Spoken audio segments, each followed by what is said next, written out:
الله وبركاته.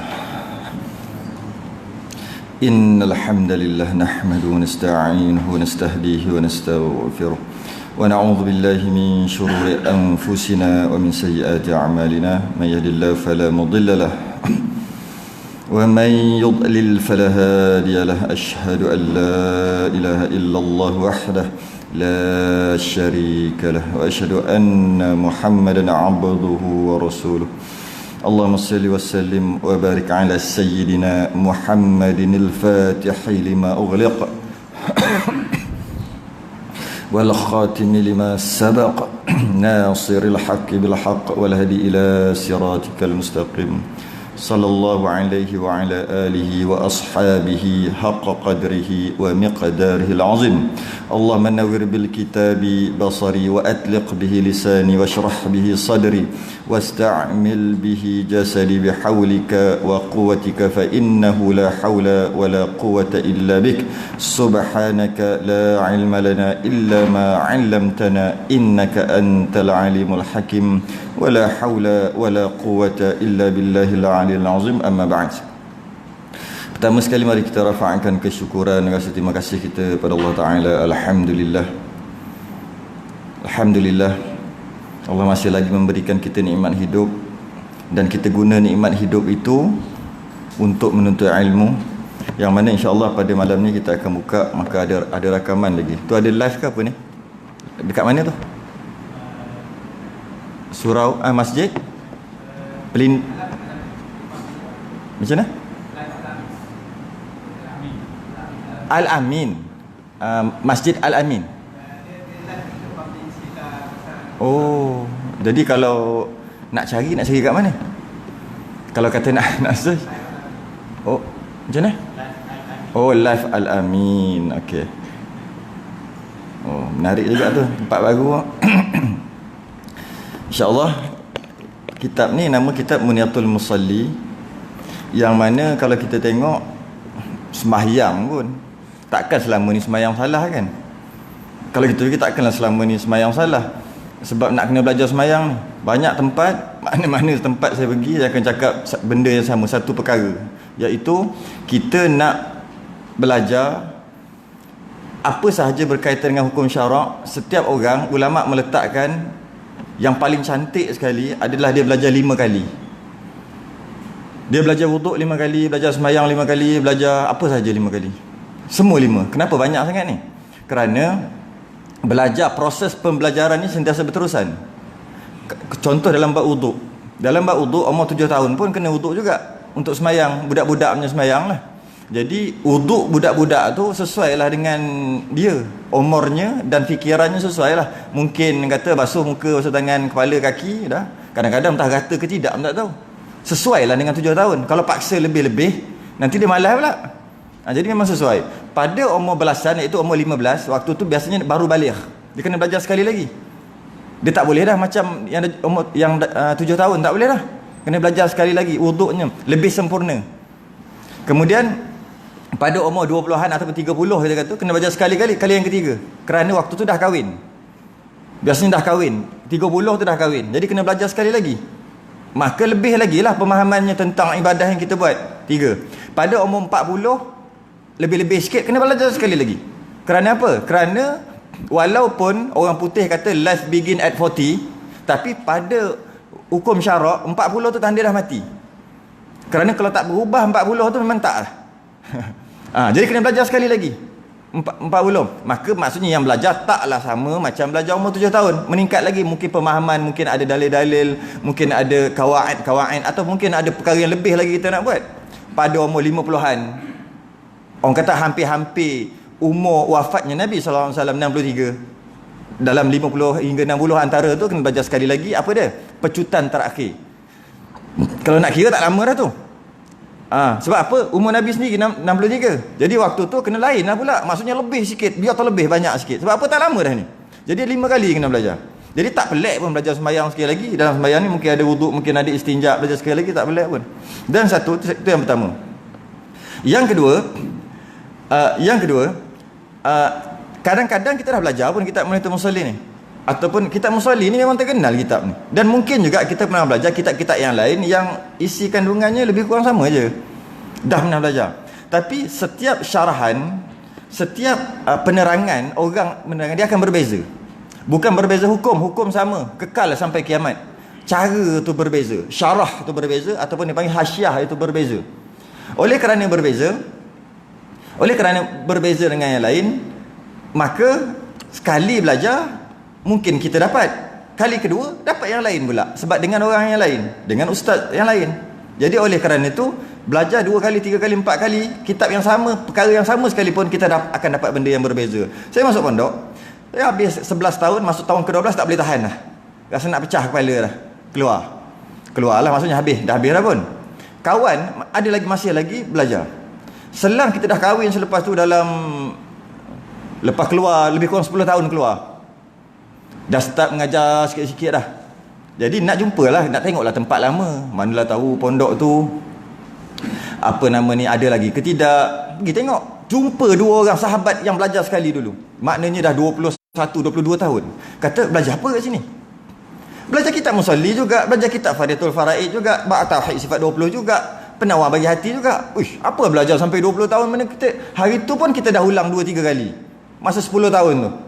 Kenapa nak ulang lagi? Dia kata setiap kali dia ulang, setiap kali tu dapat benda baru, padahal benda yang sama. Maka tak pelik, ataupun alah, belajar berbeza. Maksudnya syarahan tu adalah berbeza, cara tu juga adalah berbeza, dan sanad tu juga adalah berbeza. Sanad ini, sebelum tu lah, mukadimah ni panjang lah sikit sebelum nak masuk kitab, sebab takut tak faham dalam masalah ni. Apabila orang nak belajar kitab ni, macam-macam cara boleh belajar. Ada yang dia belajar dengan cara dia belajar baca macam tu, dan dia ada basic, maka dia tak tergelincir walaupun tak ada guru dalam kitab ni. Tapi kitab lain ada guru, kerana dia dah belajar khatam kitab lain, mungkin kitab yang lebih besar, mungkin kitab Arab, Safinatun Najah, mungkin kitab-kitab yang lebih besar daripada ni. Bila walaupun dia tak pernah belajar kitab ni, dia baca, dia takkan tergelincir, sebab dia dah belajar yang lebih besar. Cuma dia tak belajar, tak ambil daripada mulut tok guru, maknanya dia panggil tak ada sanad. Okey, apa beza ada sanad dengan tak ada sanad? Ada beza. Hanya orang yang kaki mengaji je tahu. Kadang-kadang dia dengar kitab yang sama, tapi dengarlah, fahamlah. Kadang-kadang dia dengar yang sama juga, tapi manis tu ada, rasa macam seronok, macam manis, macam faham, macam nak sebut macam tu. Lain lah, lain. Tapi hukum tetap sama, sembahyang rukun tetap 13 juga, tak jadi 15. Dia lain sanad tu lah. Iaitu sekarang pengarang mengarang kitab. Pengarang mengarang kitab. Kitab yang dia karang berdasarkan apa yang ada dalam kepala dia, pemahaman dia, maka dia tulis dekat kitab. Okey. Bila kita baca kitab, kita boleh salah faham. Kita tak boleh nak yakin confirm 100% yang mana adakah yang kita faham sama dengan pengarang nak kita faham. Boleh tak kita confirm? Tak boleh, sebab pengarang dah meninggal. Jadi macam mana kita baca? Macam ni je. Okey. Kita faham kan? Macam mana kita nak pastikan kefahaman kita sama dengan tuan pengarang? Susah, tak boleh, kerana pengarang dah meninggal. Maka ada satu cara. Satu lagi, caranya adalah kita belajar dengan dia sendiri. Selesai tak kalau kita belajar dengan dia sendiri? Maka kita dapatlah pemahaman yang dia nak bagi tahu, yang dia tulis. Kerana kadang-kadang tulisan tu lain, maksudnya lain. Kadang-kadang bahasa dulu lain maksud, bahasa sekarang lain. Jadi kita salah faham. Cara untuk kita tak salah faham, kita belajar dengan tuan pengarang sendiri. Soalannya, macam mana nak belajar dengan tuan pengarang? Pengarang dah meninggal lama dah. Ada cara lagi tak nak belajar? Ada cara. Kita belajar dengan anak murid pengarang, yang mana anak murid ni belajar dengan dia. Tu caranya. Tapi cerita beratus tahun. Anak murid dia entah ke mana, dah meninggal lah pun. Ada cara lagi tak nak faham macam mana pengarang tu faham? Ada. Belajar dengan anak murid kepada anak murid, dan seterusnya. Itu namanya sanad. Maka dapat pemahaman pengarang kepada seterusnya dengan pertalian sanad tu. Jadi kalau orang yang ada sanad tu, dia akan berbeza huraiannya hukumnya tetap sama. Manis tu ada tu, bahasa saya manis tu ada. Manisnya manis macam mana nak sebut pun susah. Tapi manisnya lain lah. Musalli juga, belajar kat sana musalli juga, belajar kat sana musalli juga, tapi yang ni manis lah. Manisnya apa tu? Sanad tu yang tak boleh nak digambarkan, tak boleh nak cakap dengan perkataan. Dia punya nak cakap macam mana? Macam mana? Sedap, boleh. Sedap tu makan, tapi dia ada rasa. Zup, dia ada zup masuk. Kerana apa? Kerana keberkatan tu sampai. Bukan menandakan kita nak kata orang yang tak ada sanad tu tak boleh mengajar. Bukan. Kalau dia belajar kitab yang lebih tinggi daripada kitab ni, malah kita Arab, tak ada masalah dia nak baca kitab ni. Cuma kita dengar okey lah. Cuma dia ada satu kehilangan sesuatu. Jadi itu istimewanya kitab ni. Jadi kebetulan kitab ni dikarang oleh Syekh Daud bin Abdullah Al-Fatani. Okey, dia yang karang. Bila dia karang, dan anak murid seterusnya, kebetulan tanpa dirancang, Syekh Daud Fatani ni ada kena-mengena. Syekh Daud Fatani ni ada dua riwayat. Riwayat yang pertama, dia tak kahwin. Dia macam Imam Nawawi, terus tak kahwin, sibuk karang kitab, beratus kitab dia karang, sampai tak sempat nak kahwin. Kemudian meninggal, tak ada zuriat. Riwayat yang kedua kata dia kahwin tapi tak dapat anak. Okey, macam mana pun Syekh Daud ni, dia ada adik-beradik. Adik-beradik dia semua alim macam dia. Semua alim. Adik-beradik dia ni tak ada masalah dengan maksud ada anak. Jadi anak tu dengan Syekh Daud adalah bapak saudara lah. Tu anak saudara dia. Okey. Dan anak-anak saudara ni semua hebat-hebat. Ada jadi qadhi Mekah, sangat hebat. Hebat-hebat, cicit dia hebat-hebat. Yang karang kitab Faridatul Faraid semua ada kena-mengena, Matlaq ada, semua ada kena-mengena dengan anak saudara dia, pak cik macam tu, dekat-dekat aja. Daripada Syekh Daud Fatani, walaupun dia tak ada keturunan, dia tak ada zuriat. Tapi melalui adik-beradik dia ada. Maka salah seorang daripadanya turunlah adik-beradik Syekh Daud ni, kahwin, turunlah anak, akhir sekali cucu cicit cuek, saya ada kat situ. Nah, jadi tapi bahasa tu dah tak ada dah. Sebab dia lepas cucu cicit ciut apa? Piut dah tak ada bahasa. Saya bawah tu lah. Nak sebut pun tak reti lah. Kalau dia tu moyang, bukan moyang, lepas moyang apa? Monyet bukan. Apa? Tak ada dah bahasa. Tapi maksudnya tu lah. Maksudnya pak cik saya lah, senang cerita. Pak cik kepada pak cik, kepada pak cik, kepada pak cik, kepada pak cik. Sebab dah tak ada istilah dah nak sebut. Jadi oleh kerana tu dapatnya ilmu ni dengan ada pertalian darah, dia ada lain lagi sikit. Jadi insya-Allah kita akan mula kitab ni, mudah-mudahan ada keberkatannya. Kitab ni bernama Munyatul Musalli. Munyatul Musalli ni maksudnya, munyah ni kalau kita tengok buang mim kat depan tu nunyata. Nunyata tu niat. Jadi munyah ni maksudnya, bahasa lain dipanggil cita-cita lah. Cita-cita ataupun kehendak. Munyah. Musalli ni orang yang sembahyang. Itu tajuk dia. Baik, kalau kita tengok biografi ringkas dia, itu boleh baca sendiri, tak perlu disyarah. Kita masuk pada bab solat, muka surat yang pertama. Pada bab solat, muka surat yang pertama. Qala al-mu'allif rahimahullahu ta'ala wa nafa'ana wa iyyakum bi'ulumin fid darin amin rabbal alamin. Ku mulai. Siapa ada jawi? Semua rumi ya? Kaf mim macam mana ajaan dia? Kaf mim lam alif ya. Kalau baca sekali jadi bunyi mana? Kemalai ya. Kan betul tak? Kemalai ke kamalai ke? Sebenarnya kaf mim lam alif ya. Macam mana nak baca? Mesti kata kamalai. Ni mesti ada titik dekat kaf ni, jatuh ni ga ni, gemalai kot. Apa gemalai, tiba-tiba je gemalai risalah ini. Gemalai risalah ini dah jadi jam. Sebenarnya bahasa lama, sebab orang yang biasa suka yang jawi ni, dia akan seronok lah. Kenapa? Yelah sekarang ni pula tak nak bagi jawi dah kan. Jawi tu Allah, tak boleh sebut lah, nanti kan tak jadi mengaji bab tu. Jawi pula nak dihapuskan. Dah lah memang orang dah tak reti jawi, nak pula kata nak istilahnya nak hapuskan jawi lah tu. Stop lah, saya tak boleh cerita benda tu, geram. Okey, jadi kaf mim lam alif ya. Kaf tu baris depan, jadi kaf baris depan jadi bunyi ku. Mim lam alif ya, mim lam alif tu ku mula. Lepas tu alif tu sebenarnya ada hamzah, jadi ku mula i. Kalau baca rumi memang ku mula i lah. Kalau baca yang jawi jadi kemalai. Kemalai pun kemalai lah. Ku mulai risalah ini dengan nama Allah yang amat murah lagi amat mengasihani akan hambanya yang mukmin di dalam negeri akhirat. Yang pertama, ada perkataan risalah kat sini. Risalah dengan kitab berbeza. Risalah dengan kitab berbeza. Kitab adalah satu buku, kita panggil buku, yang mana penuh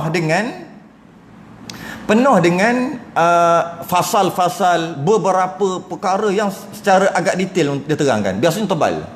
Risalah ni yang nipis-nipis. Walaupun kitab Rumi tu nampak tebal, sebenarnya dia nipis aja. Kalau asal tengoklah yang mana ada tu kan, nipis aja. Berapa memang betul pun risalah. Tak layak apa rasa nak sebut kitab, tapi kita kitab lah juga. Sebab apa? Sebab orang dulu kalau macam tu risalah sambil-sambil lah. Duduk kat bawah tu minum kopi, tulis. Nah, macam kitab Baqarah. Ada belajar kitab Baqaratul Amani. Kitab Baqarah tu pada asalnya dia bukannya nak buat kitab. Dia datang daripada dia duduk Mekah lama kan. Pada kan ramai anak murid dia kan. Datang ke kampung dia tu, balik lama dah tak balik kampung. Dia bila balik kampung jumpa sahabat dia kata, "Pada buatlah satu kami nak mengaji kat sini sifat 20. Kami ni masalah lah sikit, kitab Arab kitab tebal ni, buatlah sikit risalah macam tu." Dia pun ambil perang. Nah, sampai sekarang kita baca Baqarah tak faham-faham pun. Dia sekali tulis. Kita belajar bertahun-tahun.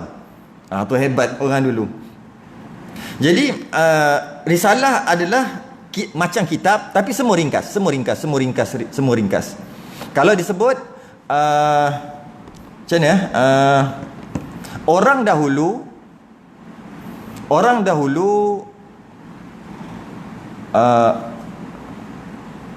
dahulu lemah lembut berkata, dan tutur katanya gemar diselangi pantun-pantun. Itu bahasalah. Orang dahulu lemah lembut berkata,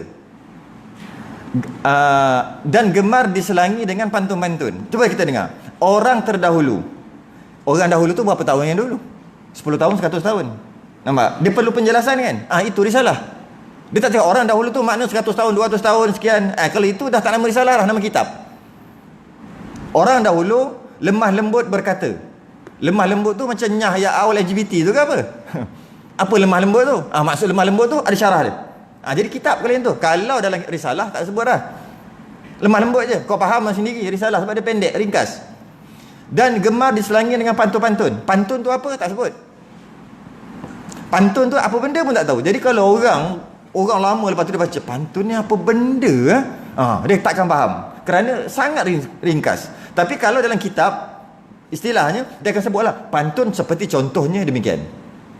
Berburu di padang datar, dapat rusa berbelang kaki, berguru kepalang ajar, bagai bunga kembang tak jadi. Itu contoh. Apa maksud dia?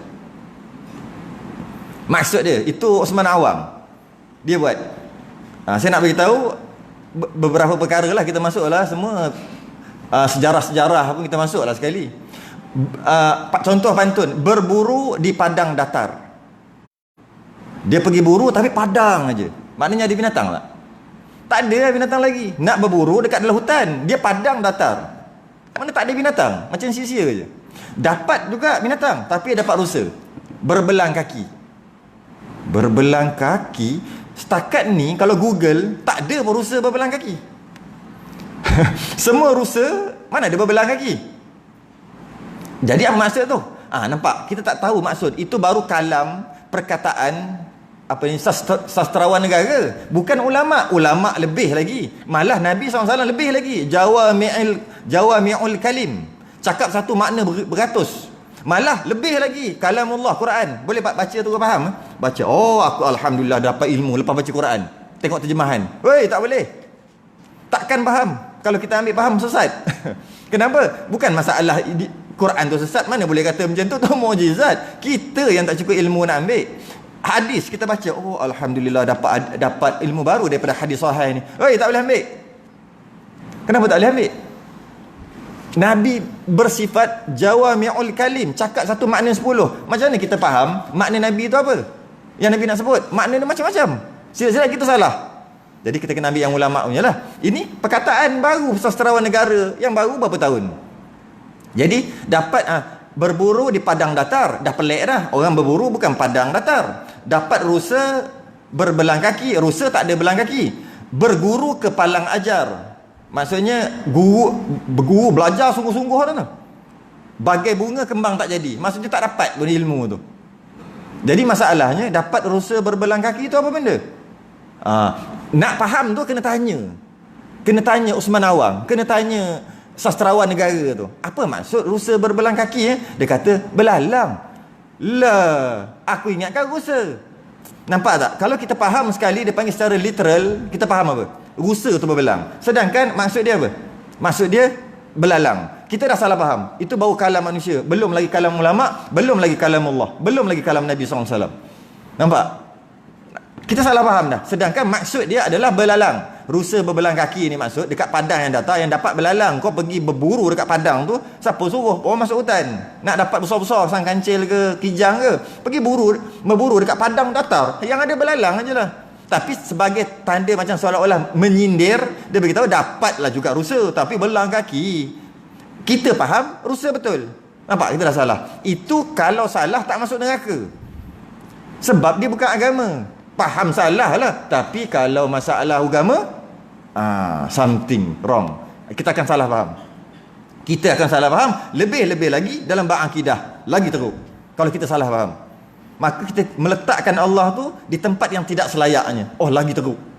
Kalau bab fiqh mungkin ada khilaf lagi. Ini bukan bab fiqh ni. Kalau katalah bab akidah tersalah letak.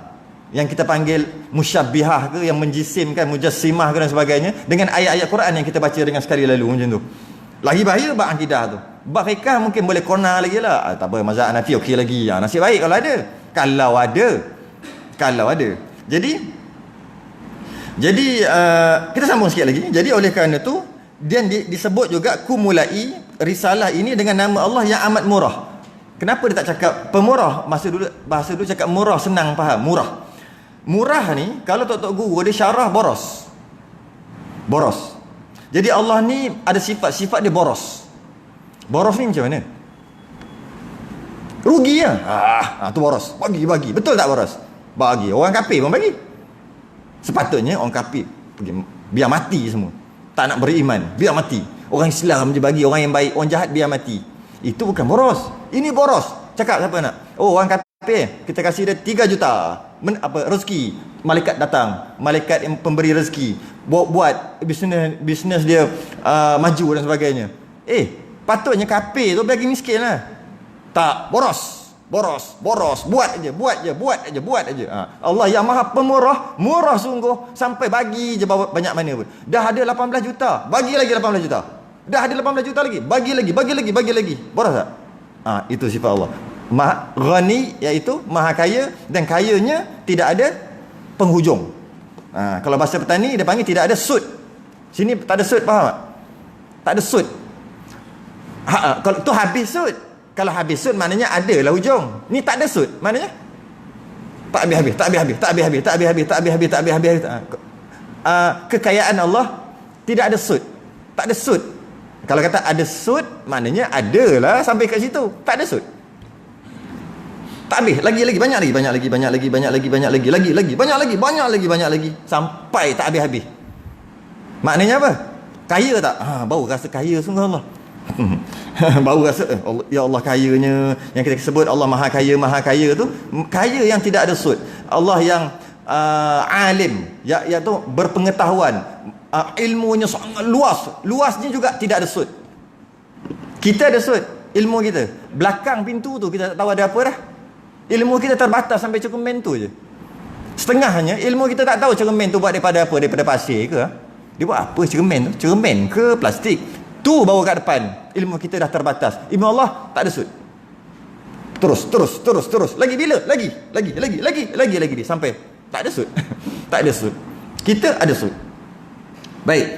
Jadi boros. Yang mana Allah bersifat Ar-Rahman, yang mana semua makhluk, haiwan, tumbuh-tumbuhan, mukmin, kafir, kecil, besar, ada akal, tak ada akal, semua dapat dengan sifat Rahman-nya Allah.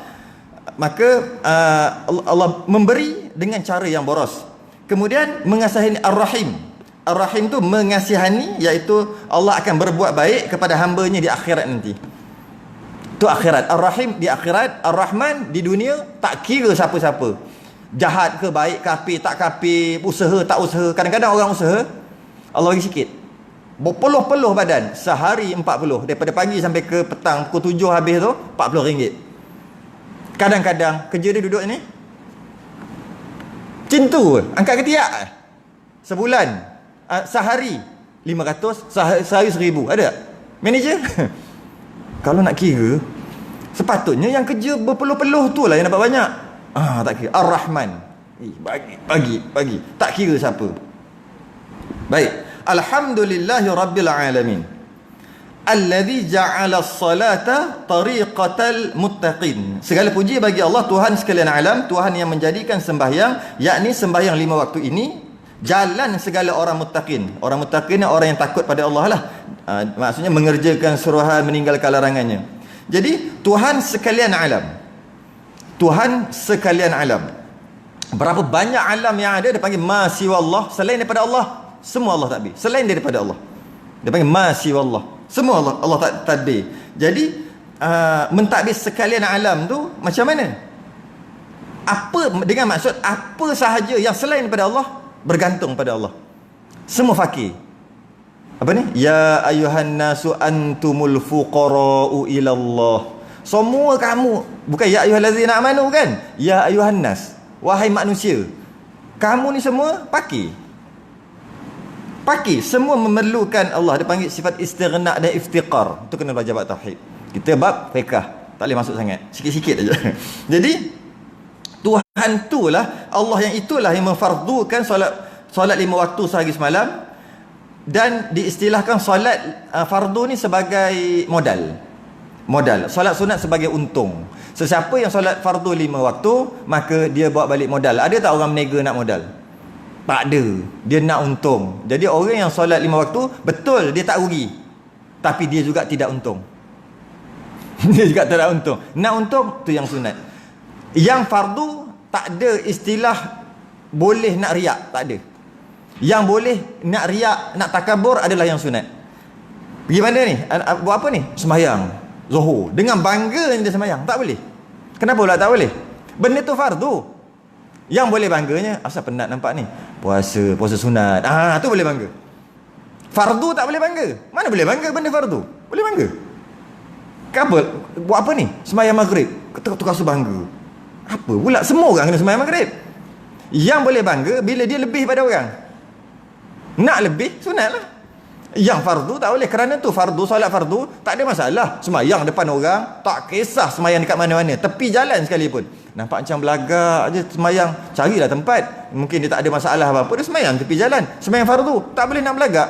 Kita pun tak boleh cakap dia nak belagak, tak boleh. Kerana fardu tak boleh belagak. Mana boleh belagak yang fardu? Nak belagak yang sunat ni. Jadi kerana tu fardu ni modal. Jadi siapa yang buat semata-mata fardu, dia balik modal aje lah. Untung tak ada. Itu belum tentu jika sembahyang yang dia lakukan tu sempurna. Tu yang balik modal. Kalau sembahyang pun tak sempurna, negatif lah. Sepatutnya solat sunat tu yang akan bantu nanti. Langsung tak guna. Okey. Dan sebut kat sini, ja'ala as-salata tariqatal muttaqin, iaitu jalan orang-orang yang muttaqin. Dengan maksud lain, nak takwa tak ada cara lain selain daripada sembahyang. Nak takwa tak ada cara lain. Tak boleh, mesti dengan cara sembahyang. Wa ja'ala fiha qurrata 'aini sayyidil mursalin wa ruknan min arkaniddin. Yang Jawi tu tak ada barian. Ada? Oh ada. Okey, saya punya tak ada. Dan Tuhan yang menjadikan di dalam sembahyang itu sejuk mata hati penghulu segala mursalin. Mursalin tu rasul-rasul lah, jamak daripada rasul. Yakni dijadikan sejuk mata hati Nabi dengan musyahadah. Musyahadah ni asyhadu lah. Syahadah, syahid. Syahid apa dia? Mati syahid maksud mati yang disaksikan oleh malaikat. Syahadah. Syahadah asyhadu maksudnya dia telah aku naik saksi. Syahadah ni saksi. Jadi musyahadah dengan maksud dia sembahyang tu dia melihat, seolah-olah melihat, tapi melihat dengan apa? Dengan basirah ataupun dengan mata hati. Kita akan bincang nanti. Bukan melihat dengan mata lendai dia panggil. Hanya satu je, itu pun berlaku khilaf di kalangan ulama, yang orang yang boleh melihat Allah dengan mata basar dia panggil, dengan mata lendai. Itu pun berlaku khilaf. Seorang je, iaitu Nabi SAW ketika Mi'raj. Itu pun berlaku khilaf di antara Sayyidatina Aisyah dengan Ibnu Abbas. Ibnu Abbas kata Nabi melihat dengan basar, dengan mata lendai. Sayyidatina Aisyah kata tak, dia melihat dengan basirah, dengan mata hati. Dengan mata hati memanglah. Itu pun berlaku khilaf. Tapi walaupun dia khilaf, tetap kita boleh kata hanya satu makhluk, satu manusia je yang boleh tengok Allah dengan basar, dengan mata lendai, iaitu Nabi SAW. Tapi sebut tadilah berlaku khilaf. Kalau kita kata orang pergi mana tadi? Aku pergi masjid. Buat apa? Pergi rumah Allah. Buat apa rumah Allah? Masjid. Pergi rumah Allah, jumpa Allah lah. Jumpa aku tengok. Kafir terus. Jangan main. Kufur terus.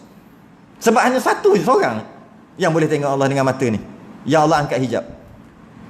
Selain daripada itu tak boleh. Itu pun khilaf. Sebagian ulama kata tak boleh juga. Tengok dengan mata hati. Dengan mata hati. Ini bukan tengok lah maksudnya kan. Dengan mata hati ni seolah macam ni. Kita tengok gula, apa kita fikir? Kita tengok gula, kita akan kata dia sejenis kristal lah kot. Kristal berwarna putih, halu-halu kan. Itu mata ni nampak, mata lendai nampak. Lepas tu bila kita tengok gula tu, kita tengok gula, kita kenal lah. Kita rasa tak dia punya manis? Kita macam mana rasa, nak cakap istilahnya rasa lah. Kita tahu tak? Kita sedar tak ianya manis? Rasa. Kita nampak tak dia punya manis? Nampak dengan mana? Itulah mata hati. Dia pun makan. Allah manis ni. Tu. Bukan ni mata hati yang nampak manis. Ni tak boleh nampak manis, ini tak boleh nampak manis. Jadi kalau dia tengok pedang, cing, dia nampak besi. Itu basar dia nampak besi. Tapi tajam tu mata hati dia yang nampak. Macam tu juga melihat Allah dengan mata hati. Bukan nampak straight macam tu. Istilah sikit lah. Bab tu pun kena masuk bab tauhid juga. Jadi Tuhan yang menjadikan di dalam semua itu sejuk mata hati, penghulu segala mursalin, yang dijadikan sejuk mata hati Nabi dengan musyahadah. Nabi semayang tu seolah-olah basirah, yang ketika hadis Jibril, kalau sempat kita akan bincang bab tu nanti, hadis Jibril yang mengatakan Jibril datang untuk mengajar sahabat-sahabat tentang agamanya sendiri, tapi Jibril datang berupa dengan seorang lelaki berpakaian kemas, rambut hitam, sisir cantik, pakai baju tak kotor. Biasa kat padang pasir mesti kotor kalau jalan jauh. Kami tak pernah kenal dia. Dia panggil hadis Jibril. Dan dia datang belaga kepala lutut dengan Nabi. Belaga kepala lutut. Bila belaga macam tu, orang yang berani belaga kepala lutut macam ni, orang mesti rapat aja. Kami tak pernah kenal, kata sahabat. Lepas tu kata, dia tanya, ya Muhammad, satu hal pula, orang tak berani panggil Muhammad macam tu. Ini siapa ni? Lelaki ni siapa ni? Dia tanya satu-satu apa maksud Islam, iman dan ihsan tu lah. Anta abudallaha ka'annaka tarahu. Yang tu, yang last sekali tu. Fa illam takun tarahu fa innahu yaraka. Itulah maksudnya musyahadah. Kau sembahyang seolah-olah kau melihat Allah dengan basirah. Tapi kalau kau tak boleh melihat Allah, kau tahu, kau kena sedar Allah melihat kau. Yang itu. Yang itu yang dimaksudkan dengan sejuk mata hati dengan musyahadah tadi. Dia panggil basirah. Jadi melihat ada dua. Satu melihat dengan mata lendai, satu lagi melihat dengan mata hati. Melihat dengan mata lendai kena pakai alat, iaitu alat ni yang berlendai ni lah. Mata, biji, ada hitam, ada semua ni. Nampak? Maka dapatlah penglihatan. Tapi melihat dengan mata hati tak tengok macam tu. Kita boleh nampak macam mana kita tengok tajam. Kita bukan tengok tajam, mata kita tengok besi, tapi hati kita nampak tajam. Mata kita tengok cili, hati kita nampak pedas. Mata kita tengok gula, hati kita nampak manis. Bahasanya nampak lah kan, ataupun tahu lah kot. Tahu. Jadi habis kat situ. Jadi disebut juga kat sini, dan menjadikan sembahyang itu satu rukun daripada rukun agama Islam. Sembahyang itu satu rukun, yang mana rukun Islam ada 5: mengucap 2 kalimah syahadah, solat 5 waktu sehari semalam, puasa, zakat, haji.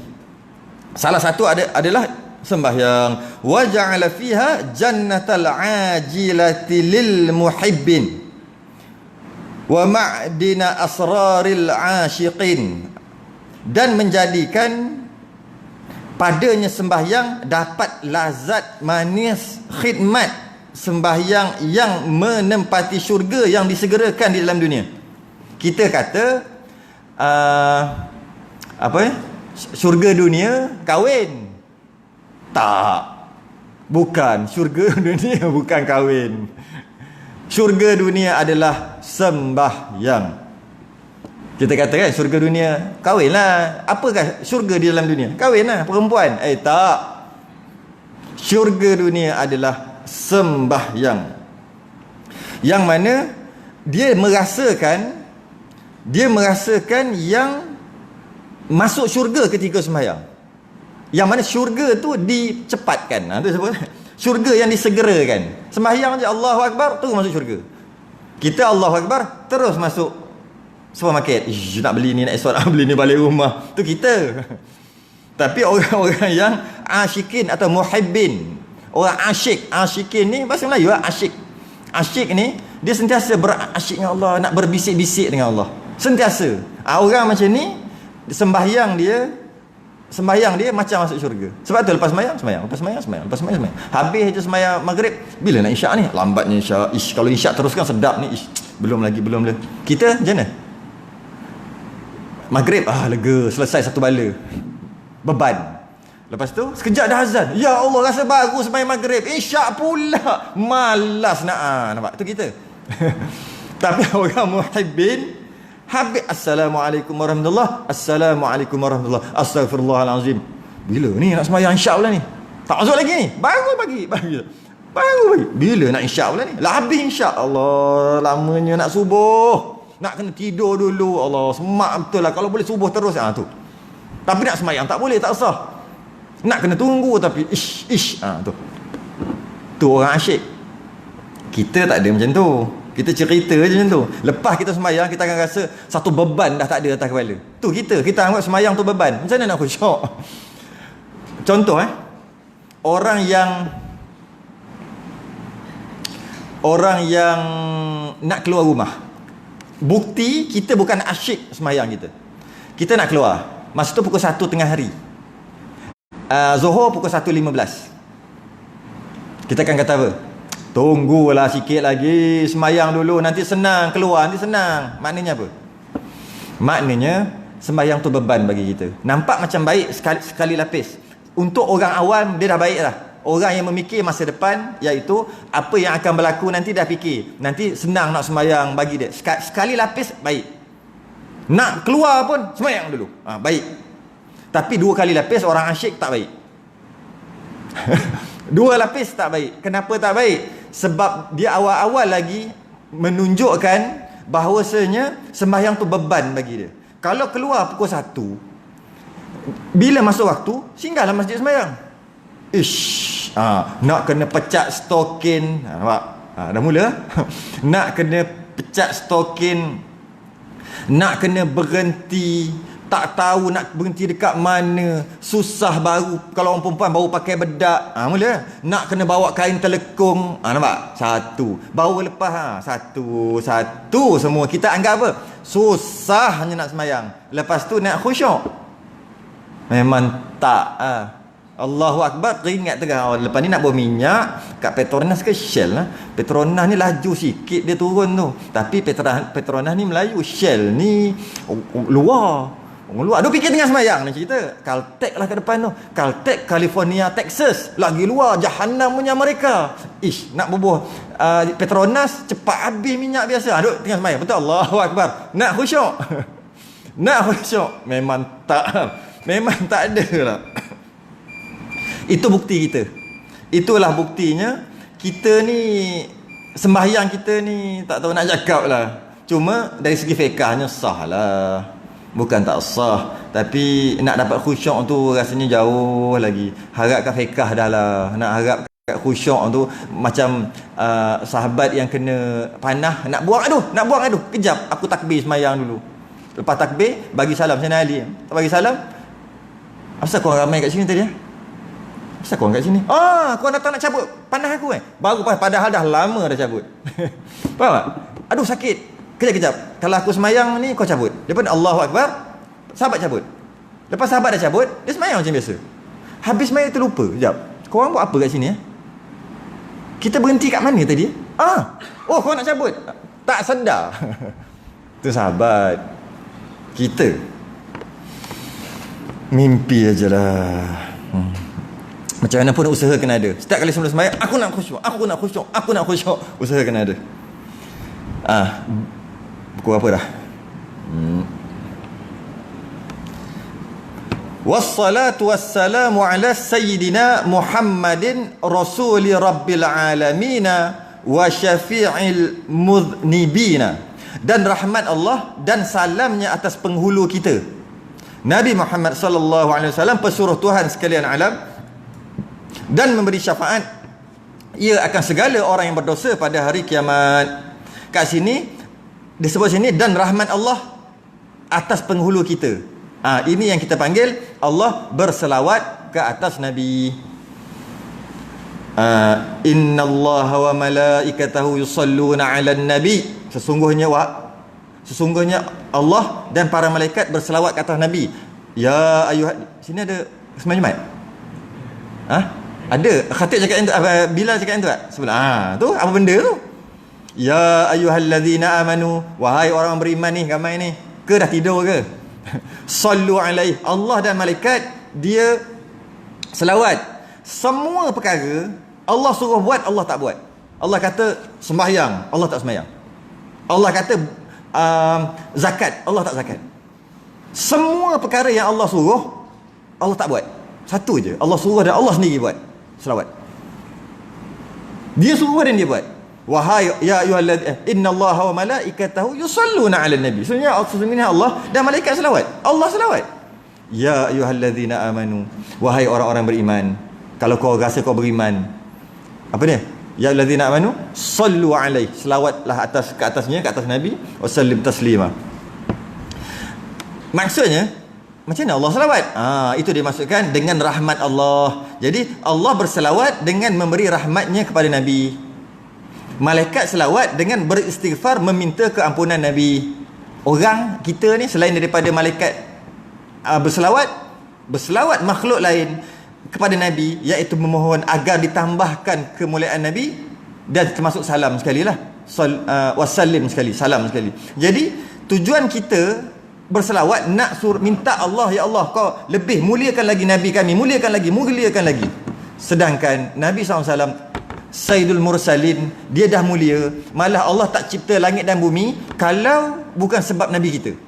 Nabi Adam dicipta, antara sebabnya adalah nak jadi khalifah kat muka bumi. Ketika Nabi Adam celik mata, dia tengok La ilaha illallah Muhammadur Rasulullah. Ada riwayat kata kat pintu syurga, ada riwayat kata dekat Arash dan sebagainya.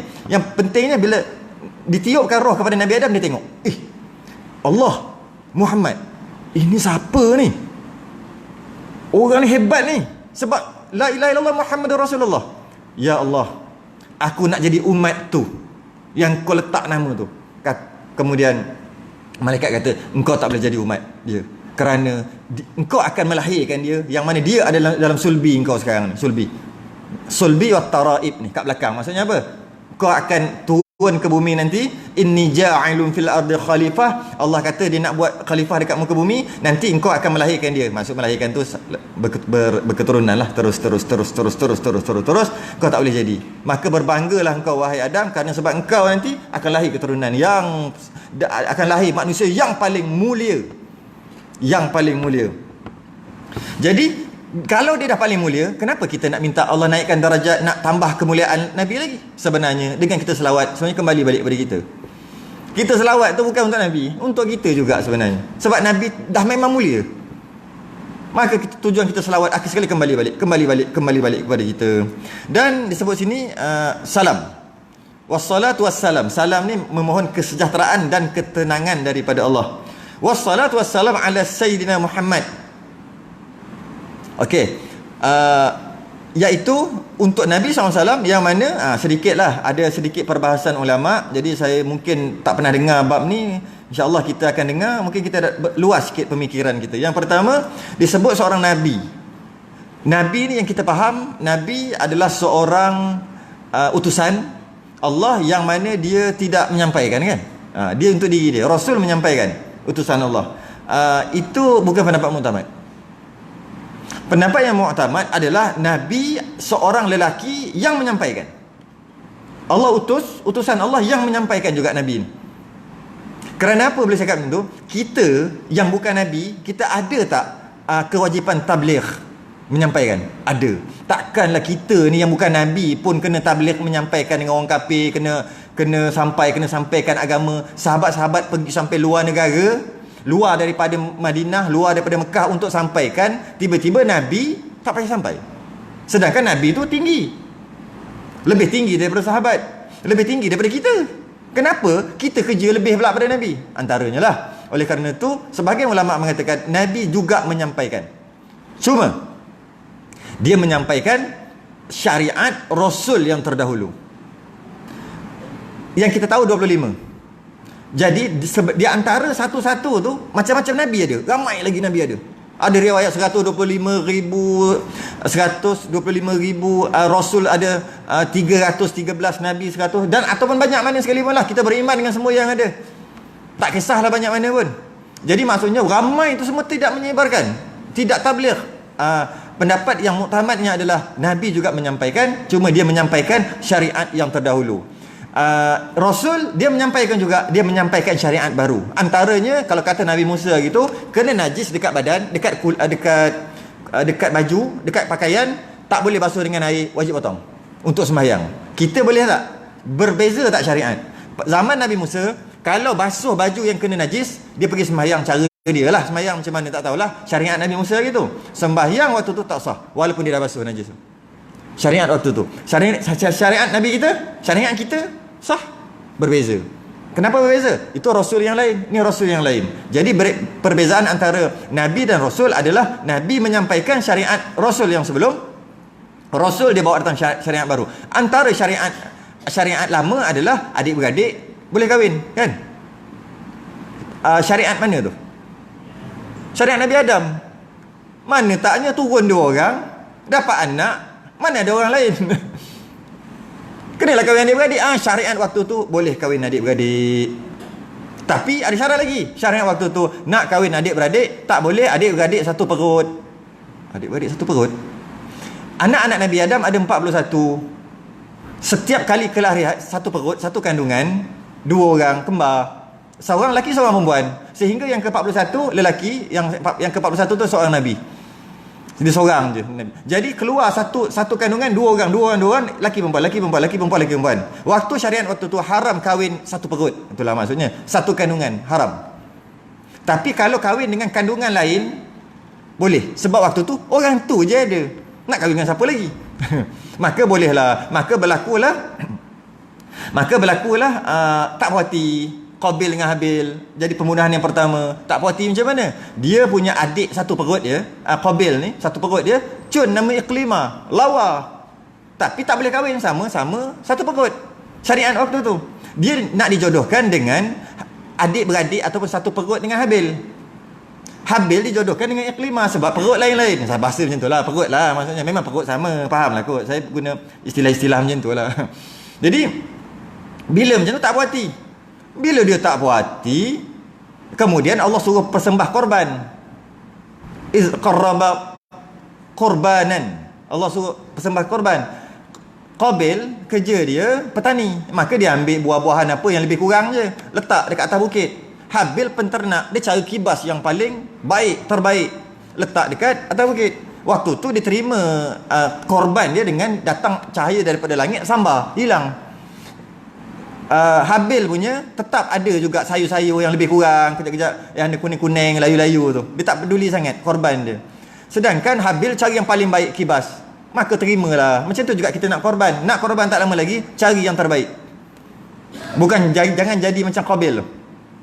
Maka terangkatlah kibas tu, hilang kibas, kena sambar. Dia riwayatkan dia ada kat syurga, simpan. Ketika Nabi Ibrahim menerima wahyu untuk sembelih Nabi Ismail, ketika itu kan bertukar jadi kibas Habil lah tu. Kibas Habil lah tu. Habislah cerita bab tu. Panjang lagi cerita. Tu cerita kena dengan Jefeka. Saya selit-selit cerita sikit-sikit je lah. Nanti kan jadi cerita, seronok cerita ni. Tapi yang lebih penting daripada tu adalah sembahyang ni. Kita habiskan kitab kita. Jadi dah tak puas hati macam tu, sekali tak puas hati, dapat nak kahwin tak boleh, 2 kali tak puas hati sebab korbannya tidak diterima Itu jadi pembunuhan yang pertama di atas muka bumi. Lepas tu berlakulah peristiwa yang masyhur, nak tanam tak boleh tu, tengok gagak sebagainya lah. Tu sambunglah cerita tu. Kemudian jadi itu beza Nabi dan Rasul. Syafaat pula apa? Syafaat bererti memohon pertolongan ataupun mengharap sesuatu yang boleh membantu ketika kesukaran. Yang kalau kita tengok kat sini ada perkataan syafaat. Dan rahmat Allah dan salamnya atas penghulu kita Nabi Muhammad SAW, pesuruh Tuhan sekalian alam, yang memberi syafaat ia akan segala orang yang berdosa pada hari kiamat. Beri syafaat pada orang yang berdosa. Jadi diriwayatkan oleh Imam Muslim daripada Abu Hurairah, dia cerita apabila manusia dalam keadaan saling bertengkar macam-macam perangai dekat padang mahsyar, waktu tu duduk ramai ni kat padang mahsyar, duduk tunggu bila lah nak timbang ni, hisap ni. Lama, ribu-ribu tahun. Pening lah. Ya Allah, peningnya. Cepatlah hisap. Sehingga kan satu tahap ada orang berdoa, ya Allah, kalau aku masuk neraka kau masukkan terus, aku tak tahan nak duduk padang mahsyar. Sampai macam tu. Kalau aku masuk syurga kau masukkan terus lah. Kalau aku masuk neraka pun tak apalah, janji kau masukkan terus, aku tak tahan duduk padang mahsyar. Sebab beribu tahun dia tunggu penantian satu penyiksaan. Sungguh. Jadi bila macam tu macam-macam keadaan diriwayatkan, banyak hadis-hadis. Ada orang jalan dengan muka, ada orang berenang dalam peluh. Sikit ni dia punya peluh. Ada orang naik kenderaan, naik apa? Naik lembu. Kenapa tu? Korban tak lama lagi. Buatlah korban. Lepas dia naik lembu. Ada orang naik kambing, ada orang macam-macam, ada orang jalan menerap, ada orang macam kilat. Sup. Tu sahabat tu. Sup.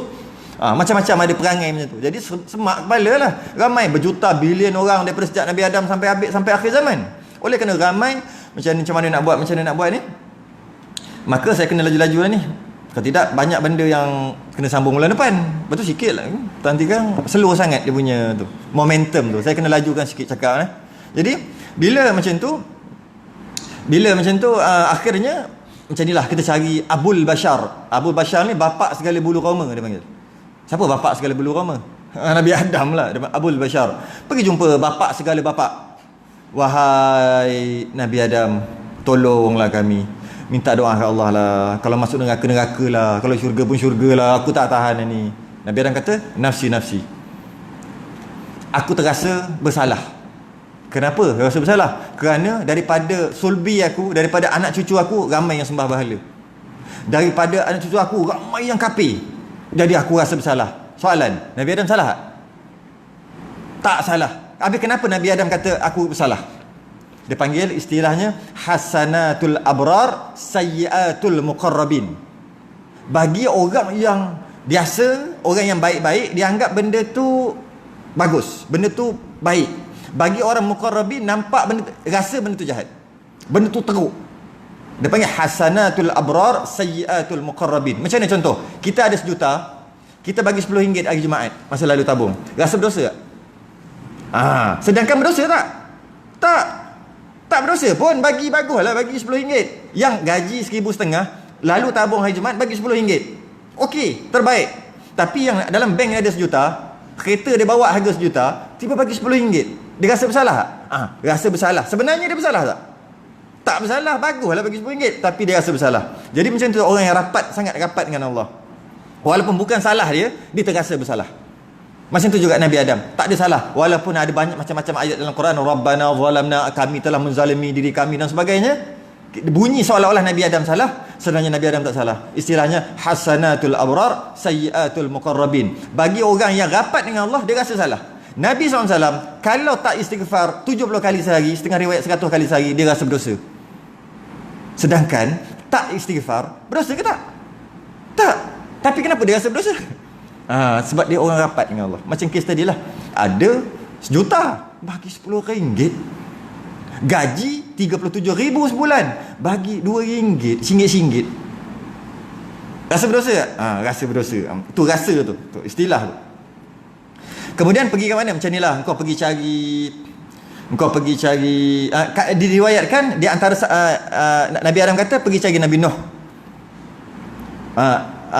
Tuan punya kapal, tuan punya bahtera, kau pergi cari Nabi Nuh. Diriwayatkan daripada Nabi Adam. Lepas tu maka ramai-ramai ni pergilah cari Nabi Nuh 1000 tahun lagi. Kita apa? Kashful Ulum Al-Akbar. cerita berkaitan dengan padang-padang mahsyar. 1000 tahun jumpa Nabi Nuh. Wahai Nabi Nuh, zaman kau dulu kan dah banjir besar sekian, kau tolonglah, kau adalah Nabi ulul azmi, tolonglah gini sekian, tolonglah. Nabi Nuh kata, nafsi, sendiri. Saya lajukanlah cerita. Kau macam ni lah, engkau pergi cari Nabi Musa lah. Kemudian pergi cari Nabi Musa.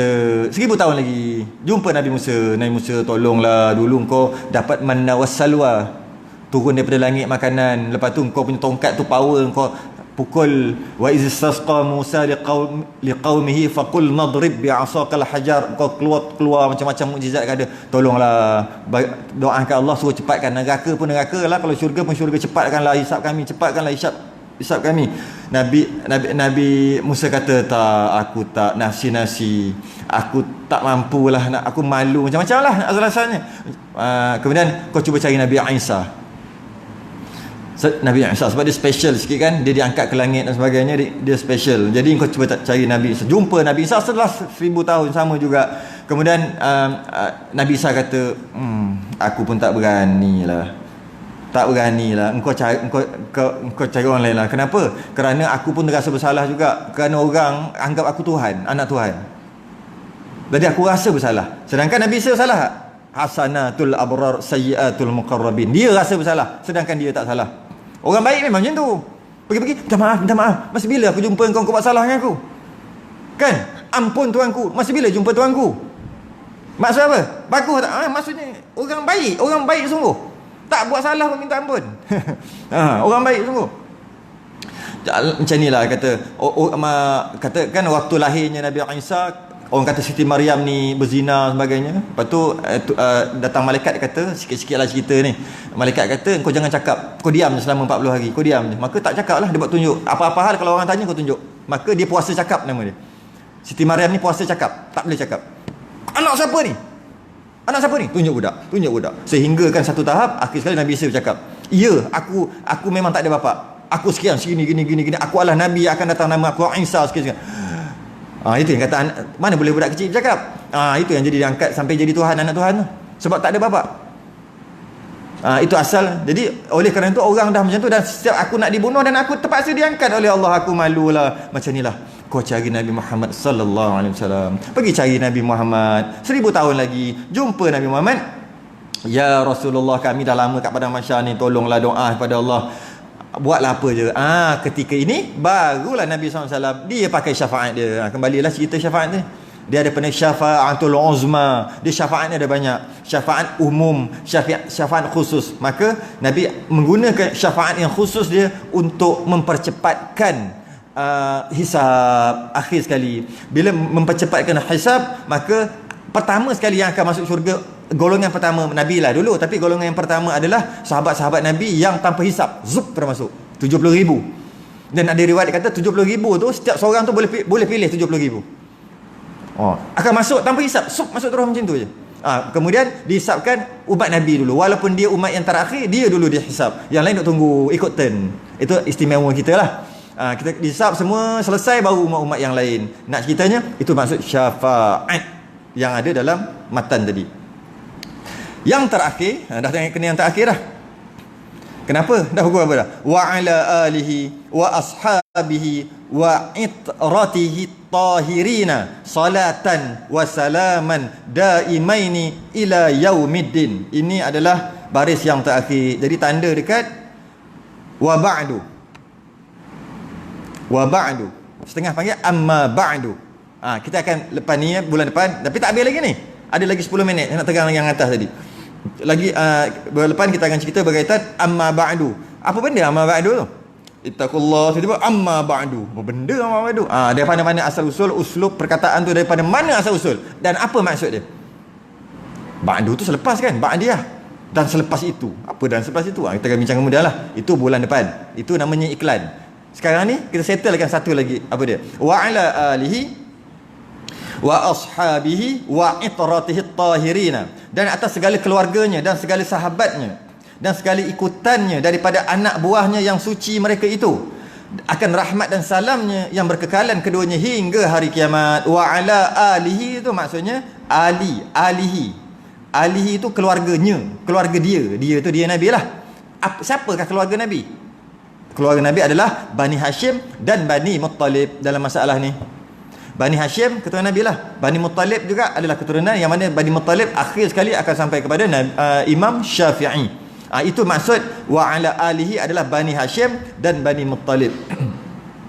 Kemudian sahabat wa ashabi, sahabat adalah yang pernah berjumpa Nabi dan beriman dengan Nabi, mati dalam Islam. Jumpa Nabi tu maksud duduk jumpa Nabi walaupun dia buta sekalipun. Kalau ada sahabat yang buta, adakah dia sahabat?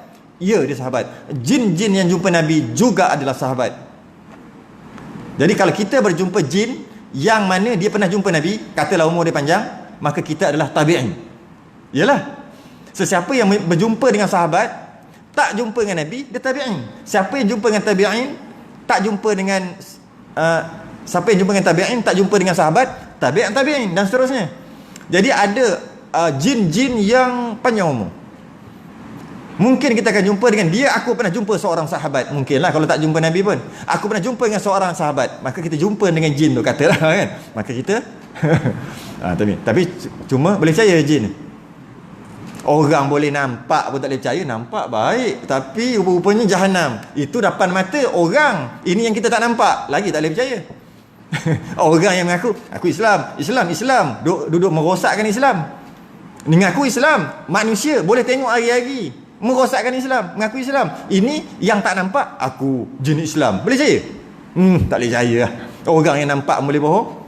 Berapa ramai orang Islam merosakkan Islam sekarang ni. Tiba-tiba jin tu boleh tak apa, jin Islam. Macamlah kau percaya cakap dia. Macamlah boleh percaya cakap dia. Marah jin lepas ni. Dah lah duduk tepi bukit ni. Jin sini baik. Saya cerita jin Selangor. Baik. Jadi sahabat yang maksudnya pernah jumpa Nabi dan beriman walaupun dia buta. Ummi Maktum dia panggil seorang, tukang azan Nabi. Tukang azan yang pertama sama Bilal, yang kedua dia kata aku melihat ketika fajar, aku melihat ketika masuk subuh, aku melihat cahaya, aku boleh nampak. Maka dia pun azan. Ada dua azan kan? Satu Bilal. Ada dua tukang azan. Salah seorangnya buta. Adakah dia sahabat? Dia tak nampak Nabi. Dia juga sahabat. Tapi kalau dia hidup dalam zaman Nabi tapi tak jumpa Nabi, ada yang dia jaga mak dia tu.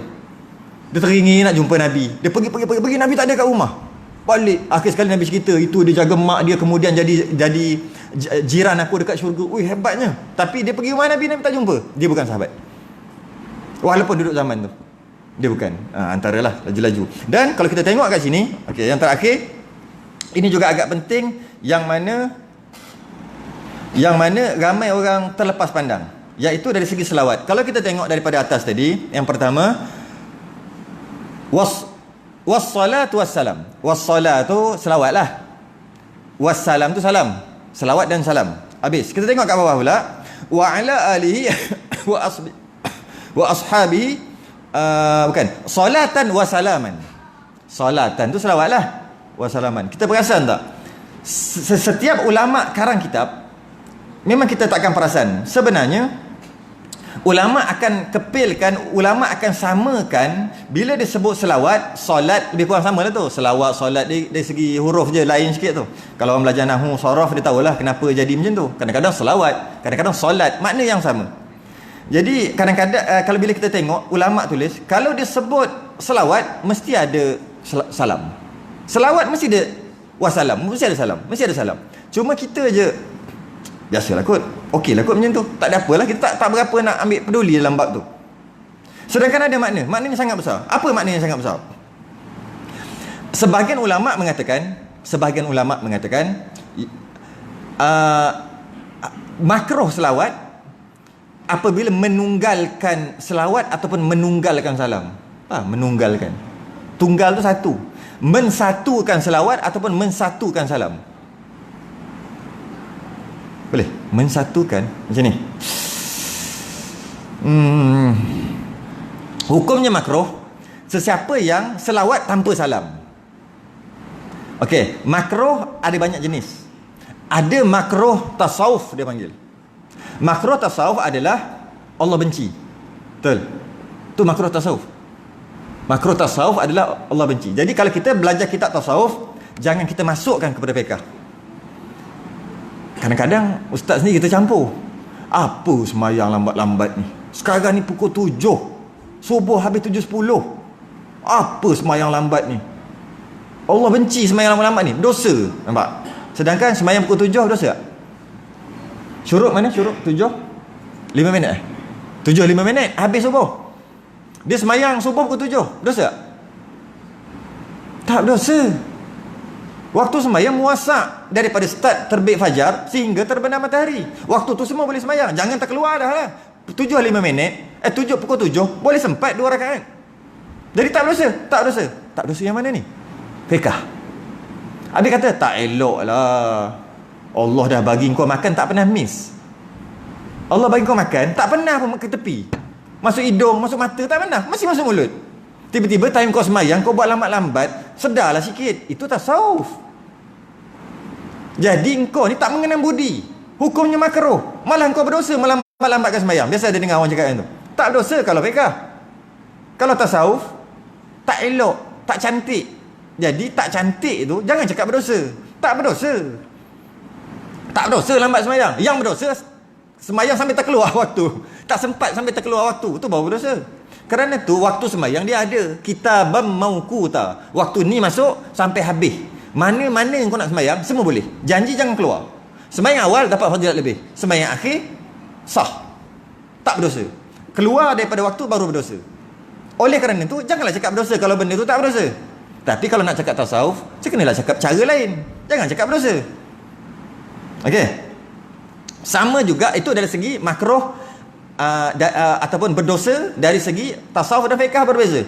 Macam tu juga makruh dari segi selawat dia beza. Makruh dari segi fiqh buat tak berdosa. Tapi kalau tinggalkan dapat pahala. Kan? Makruh. Soalan sekarang, janji tinggal dapat pahala ke? Kadang-kadang buku makruh pun kita berapa nak ngaji sangat. Apa benda makruh tu tinggal dapat pahala. Buat tak apa. Jap. Sekarang ni apa hukum makruh? Apa benda yang makruh? Makan jering, makan bawang. Makan bawang itu nas Nabi. Nabi kata siapa makan benda ni jangan datang masjid aku. Benda ni tu bawang, bawang putih dengan bawang. Maksudnya bawang yang tak masak, bawang yang mentah. Dia akan bau mulut. Okey, hukumnya makruh makan bawang. Sekarang ni makan bawang tak? Sekarang, saat ini. Tak kan? Tak ni sekarang ni saat ni. Pukul 9.03 makan bawang? Tak. Makan dapat pahala ke? Sebab tak makan. Oh macam tu syok Banyak benda yang dia tak buat. Tak makan bawang, tak itu, tak ini, tak isap okok, tak apa yang makruh. Semua dia tak buat. Maka doktrin pahala. Oi, mana boleh macam tu? Habis masa bila dah dapat kaedah kemakruh? Tinggalkan, tak buat dapat pahala. Buat tak berdosa. Masa bila? Masa benda tu ada dekat depan.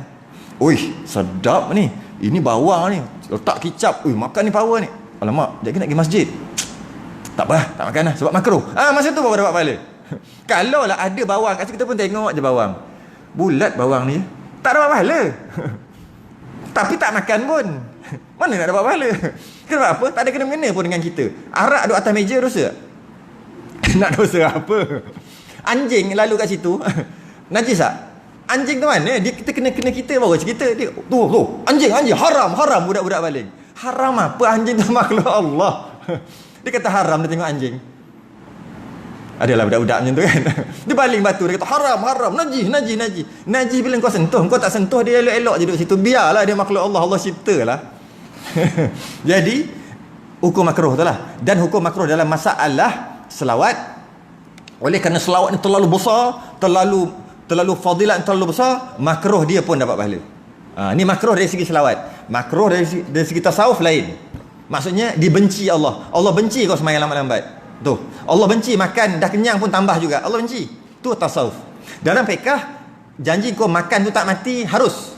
Hukumnya makruh. Makruh dengan maksud apa? Kalau makan, kenyang, makan lagi, kenyang, makan lagi. Tapi tak matilah makan. Hukumnya apa? Hukumnya makruh. Kerana dah kenyang duk makan lagi kenapa? Besarkan perut tu kenapa? Hukumnya makruh. Makruh yang mana? Makruh kalau makan tak berdosa. Tapi kalau berhenti dapat pahala. Makruh fiqh. Habis makruh tasawuf, Allah benci. Engkau ni penuh kan. Bekas yang paling busuk, yang paling buruk sekali adalah perut yang dipenuhi dengan makanan yang halal. Bekas yang paling buruk adalah perut yang diisi dengan makanan halal. Kalau isi dengan makanan haram memang merusak lah. Makanan halal itu adalah bekas yang paling buruk, lebih buruk daripada tandas. Makanan halal maknanya apa? Makan banyak ni Allah benci. Benci mana? Benci tasawuf. Kalau makan fiqh makruh. Kalau buat makanlah, kau nak makan macam mana, buncit macam mana pun tak berdosa. Tapi kalau kau jaga badan, berhenti makan, dah kenyang sikit-sikit tu, dah sedawa tu, berhentilah, dapat pahala sebab kita berhenti. Okey, dalam masalah selawat dia lain, iaitu makruh pun dapat pahala. Maksudnya apa? Buat pun dapat pahala. Buat benda makruh pun dapat pahala. Tapi kalau tinggal benda makruh ni, dapat pahala banyak. Buat benda yang makruh dalam masalah selawat, dapat pahala sikit, separuh ke sikit lah, kurang. Jadi apa yang makruh ni? Apabila menunggalkan selawat. Antaranya Allahumma salli ala Sayyidina Muhammad, berhenti, hukumnya makruh. Dia menunggalkan Allahumma salli ala Sayyidina Muhammad, biasa tu Allah salam kan, Allahumma salli ala Sayyidina Muhammad, hukumnya makruh. Tapi makruh dapat pahala. Tapi kalau dia selawat dan salam, Allahumma salli wa sallim, ada salam tu, Allahumma salli wa sallim ala Sayyidina Muhammad, yang tu dapat pahala lagi banyak. Kerana apa? Innallaha wa malaikatahu yusalluna 'alan nabi. Allah dan malaikat selawat atas Nabi. Ya ayyuhallazina amanu, wahai orang yang beriman, sallu alaihi, selawat ke atas Nabi. Wasal, wa tu dipanggil wawul ataf. Dan bila ada dan, maksudnya kena buat dua-dua. Bukan atau, au. Bukan ya au LGBT tu, bukan. Alif waw au. Kalau atau boleh menunggalkan, pilih mana-mana, nak salam saja boleh, nak selawat boleh. Tapi dia kata wa, bila ataf dengan wa, dua-dua kena buat. Dengan maksud kena selawat dan kena salam. Jadi kita tak buat, hukumnya makruh. Tapi sebab selawat tu besar sangat pahala dia, makruh pun dapat pahala, tapi kurang dengan orang yang selawat dan salam. Jadi kalau kita tengok ulama-ulama terdahulu, dia mesti ada solatan wasalaman, mesti ada. Carilah mana dia. Kadang-kadang salam tu duduk kat depan, kadang-kadang salam tu duduk kat belakang, kadang-kadang letak dekat, duduk jauh-jauh. Janji dalam satu ayat tu, dalam satu selawat tu, ada selawat dan salam. Jadi kita cek selawat kita, kerana kita bimbang takut makruh, jadi rugilah. Makruh bukan makruh ni, makruh rugi. Ataupun kita kata Nabi Muhammad alaihi salam, makruh. Kita menunggalkan salam, selawat tak ada. Ataupun Nabi Adam alaihi salam, kan? Nabi Sulaiman alaihi salam, mana ada Nabi Daud sallallahu alaihi wasallam. Memang boleh, tapi tak dituntut pun. Kenapa? Selain daripada Nabi kita, semuanya alaihi salam, alaihi salam, alaihi salam. Dua orang alaihi salam, alaihi salam. Kalau nak tambah selawat boleh. Nabi lain, Nabi apa ni? Nabi Nuh sallallahu alaihi wasallam. Boleh je. Tapi yang kita disuruh Nabi Daud alaihi salam, Nabi Musa alaihi salam. Memang kita selalu dah buat. Tapi Nabi Muhammad alaihi salam makruh. Menunggalkan salam. Makruh yang mana? Makruh yang dapat pahala kurang. Nabi Muhammad sallallahu Nabi Muhammad sebut, dengar Nabi Muhammad, dengar Allahumma salli ala Muhammad, makruh. Nabi Muhammad sallallahu alaihi wasallam, ada cantik, cukup dua, tak makruh. Kalau kita tengok ketika kita berjabat tangan, kadang-kadang sallallahu ala Muhammad, sallallahu, ada orang masa salam tu Allahumma salli ala Muhammad, ada juga ada orang kata sallallahu, belah utara tu dia suka sallallahu, tak kisah mana-mana pun boleh, sallallahu ala Muhammad, tak ada salam, makruh, rugi. Patutnya sallallahu ala Muhammad, dia panjanglah sallallahu alaihi wasallam. Lebih baik Allahumma salli wa sallim. Sambung kat belakang. Sebab dah selamat dah. Selawat dan salam. Kau nak sambung apa kat belakang? Panjang macam mana pun tak makruh dah. Selamatkan awal-awal salam tu. Takut terlupa nanti. Dah selawat panjang ni lah kali. Apa yang hujung? Allah kali wa asbihi wa sahbihi ajmain. Dah tak ada salam dah. Ni bila dah panjang sangat. Jadi selamat awal. Allahumma salli wa sallim. Settle ke awal. Sambunglah tafrijiyah ke tafrijiyah macam mana? Allahumma salli salatan. Kita tengok satu-satu. Kita tengok satu-satu yang selawat yang masyhur. Sama ada warid daripada Nabi ataupun ulama, ataupun tak kisah. Kita tengok yang pertama, masa berdoa, alhamdulillahirabbil alamin wassalatu wassalam. Selesai. Yang lain sambung. Selesai dah. Nak cari salam je. Kalau ada teruskan. Kalau tak ada kena tambah. Masa akhir doa. Wa sallallahu ala sayyidina. Oh, tak jumpa lagi tu, kan? Wa sallallahu ala sayyidina Muhammadin wa ala alihi. Tak ada lagi tu. Wa sahbihi wa baraka. Alhamdulillah, ada juga salam kat ujung. Tak kisah. Dan kita dah amal cantik dah. Janji ikut ulama, selamat. Selamat. Ulama dah cantik. Dia dah buat. Kita je main baca macam tu je. Apa lagi? Apa yang nyanyi Raihan tu? As-salatu wassalam, as-salatu wassalam. Raihan pun pandai. Selawat salam, selawat salam. Takkan tak biasa dengan nasyid. As-salatu wassalam, as-salatu wassalam, nyanyilah sampai habis. Maknanya ada apa? Ada selawat dan salam, selawat dan salam. Pendek je, tapi ada cukup. Selesai.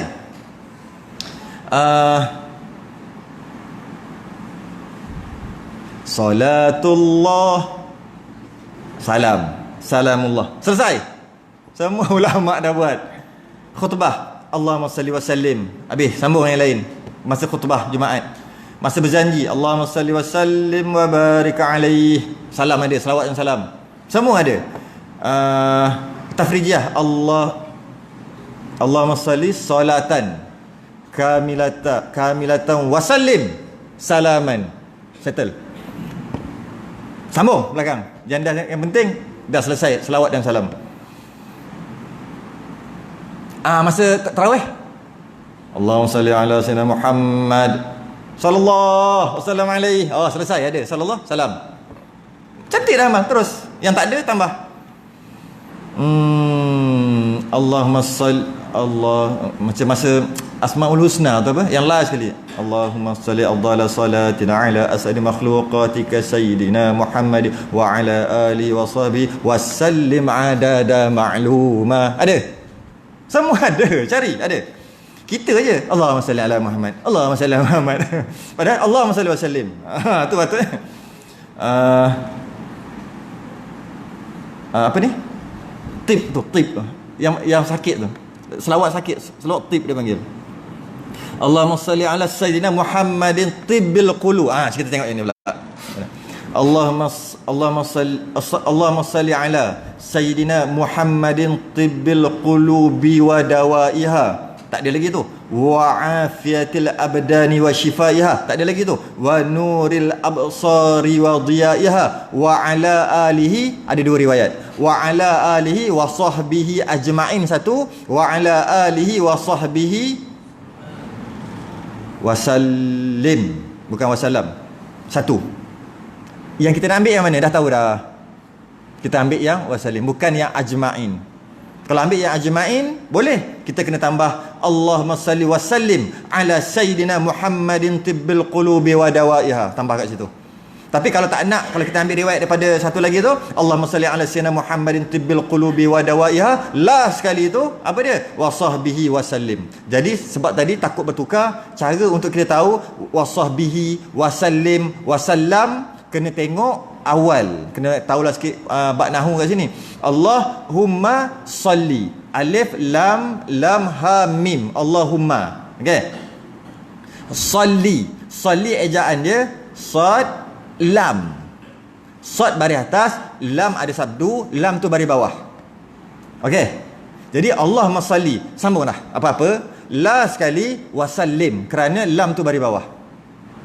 Jadi kalau Allahumma salli ala sayyidina Muhammad, betul, wasahbi wasallam. Salah. Sebab wasallam, lam tu baris atas. Sedangkan Allahumma salli, li tu baris bawah. Jadi bila baris bawah, ujung tu kena bawah juga. Jadi Allahumma salli je, ingat wasallim. Satu lagi, sallallah. Sad lam ya. Ini bukan ya lah, kita bahasa ya, okey. Sad lam ya. Lam tu ada sabdu baris atas. Tadi baris bawah. Jadi sal lam ya, lam tu sabdu baris atas. Sallallahu alif lam lam ha. Jadi sallallahu. Lam tu baris atas kan? Wasallam. Kalau ada wa baraka wasallam. Kalau Allahumma salli wa barik wasallim. Jangan depan lain, belakang lain, janji ada bunyi selawat. Jangan. Jangan. Sebab saya ada bunyi tadi macam ada keliru sikit tadi tu. Okey. Habis. Jadi kerana kita diperintahkan selawat dan salam. Innallaha wa malaikatahu yusalluna 'alan nabi. Ya, satu lagi. Sebagai pesanan lah. Kadang-kadang Bilal ni sebut ya apa ni? Innallaha wa malaikatahu yusalluna 'alan nabi. Ya ayyuhallazina amanu sallu 'alaihi wa sallimu taslima. Tak cantik lah orang yang pegang mic ni, biar cantik sikit. Apa yang cantik? Innallaha wa malaikatahu yusalluna 'alan nabi. Nun ba ya tu ada sabdu. Jadi dia kena ya tu ada dua. Jadi seolah-olah alif lam ala nabi tu alif lam nun ba ya. Ya tu mati, ya yang kedua pun mati. Sebab tu ada sabdu. Sabdu ni maksudnya mati satu, hidup satu kalau hidup lah. Kalau tidak, kalau ketika mati dua-dua mati. Tu maksud sabdu. Tasydid tu maksud ada dua. Innallah alif nun tu ada sabdu. Maksudnya alif nun mati, nun satu lagi baris atas. Zaman dulu mana ada tu sabdu tu, baru je buat. Baru tu masuk 203 tahun hijrah lepas pada tu, zaman Sayyidina Osman, saya terus-terusnya lah yang sabdu ni. Jadi asalnya innallah contohnya lah ada sabdu kan, alif nun tu mati, ada nun satu lagi baris atas. Jadi panjang lah, nak pendekkan letak sabdu. Sama juga alif lam nun ba ya nabi, tapi atas ya tu ada sabdu, tapi kita nak matikan kat situ. Seolah-olah alif lam nun ba ya tu mati, ya tu mati. Jadi kita kena bunyi innallaha wa malaikatahu yusalluna 'alan nabi, ada satu ya, ada satu lagi ya. Nabi ya ada dua. Takkan nabi jangan macam tu. Jadi sebab tu dia kena tekan tu. 'Alan nabi, tarik tu, itu yang mati satu lagi tu, yang sabdu tu. Jadi cantik sikit orang pegang mic ni, biar cantik lah sikit kan. Jadi sebab kadang-kadang kita dengar kan, alah tak cantiknya, benda kecil-kecil je, bukan tak sah. Jadi tak sah selawat, tak, cantik lah sikit. Jadi alan nabi tarik sikit, sebab ya tu ada dua, mati. Betul? Innallaha malaikatahu yusalluna 'alan nabi ya ayyuhallazina amanu sallu alaihi selawat wasallim, selawat dan salam. Hanya ada satu keadaan sahaja yang tak ada salam. Dah tutup dah kitab. Mana yang tak ada salam? Solat? Ada tak masa tahiyat akhir? At-tahiyatul mubarakatuh salawat ada tak? Salam. Last ujian kan, last sekali. Imtihan. Dah habis dah. Ada tak yang tak ada salam? Ada satu keadaan yang tak ada salam. Cuma saya nak tanya. Ketika tahiyat ada salam? Baca beribu kali dah semayang tu, tahiyat awal, tahiyat akhir. Tiba-tiba nak kata tak boleh, nak kena baca daripada awal lah. Baca je lah. Allahumma salli ala Sayyidina Muhammad wa ala Sayyidina Muhammad kama sallaita ala Ibrahim wa ala. Kalau cari memang tak ada. Sebenarnya dia ada. Dia tersorok. Saya sebut awal-awal tadi, selawat dan salam, tak kisah selawat tu duduk mana, salam tu duduk mana. Kadang-kadang selawat, salam duduk depan, tak kisah, janji ada dua-dua. Kebanyakannya selawat duduk depan, salam duduk ujung kan. Tapi tak semestinya, boleh juga salam duduk depan pun boleh. Jadi pada tahiyat akhir ada salam, iaitu at-tahiyyatul mubarakatus salawatut tayyibatu lillah. Tak ada lagi assalamu alayka, tu salam kat depan. Assalamu alayka ayuhan nabi, salam duduk kat depan. Ada juga, hanya ada satu keadaan saja yang tak ada salam, iaitu solat jenazah. Yang lain semua ada salam. Selawat masa salam, masa nak berjanji, nak doa, apa saja keadaan, semua ada salam, selawat dan salam. Hanya satu keadaan je yang hanya ada selawat, tak ada salam, iaitu solat jenazah. Allahu akbar, niat saja aku solat ke atas jenazah ini fardu kifayah 4 kebir kerana Allah Ta'ala. Allahu Akbar, tak ada salam. Lepas tu baca Fatihah sampai habis, Bismillah, Amin, mana ada salam. Kemudian takbir yang kedua, kita wajib selawat. Selawat kita, selawat Ibrahimiyah dipanggil. Allahumma salli ala Sayyidina Muhammad wa ala Sayyidina Muhammad kama sallaita ala Ibrahim wa ala Ibrahim sampai habis. Tak ada salam, memang tak ada. Takbir yang ketiga, minta doa. Sekurang-kurangnya Allahumma fillahu warhamhu, Allahumma fillahu warhamha. Sampai habis pun tak ada salam. Yang keempat, tak sunat baca, boleh tak baca apa-apa, tak wajib baca apa-apa, tapi sunat baca Allahumma la tahrimna pun tak ada salam. Lepas tu bagi salam sampai ke sudah, tak ada salam. Salam yang ada, salam assalamualaikum tu. Tapi itu bukan salam selawat. Jadi tak ada, hanya satu keadaan. Jadi kalau orang tanya, keadaan mana yang selawat memang tak ada salam? Satu je, solat jenazah. Selain daripada solat jenazah, semua mesti selawat dan salam. Wallahu a'lam. Terlebih sikit lah, nak macam mana, datang sebulan sekali, jauh pula tu, 310 km saya datang. Jadi lambat sikit. Okeylah tu. Kita sambung tanda tu. Saya mengajar kitab ni ada 4, 5, 6 tempat. Kalau tak tanda, tak tahu ke mana-mana. Sebab banyak tempat. Wallahu a'lam wa ilmu atam. Kita sudah dengan tasbih kafarah dan salatun subhanallahi.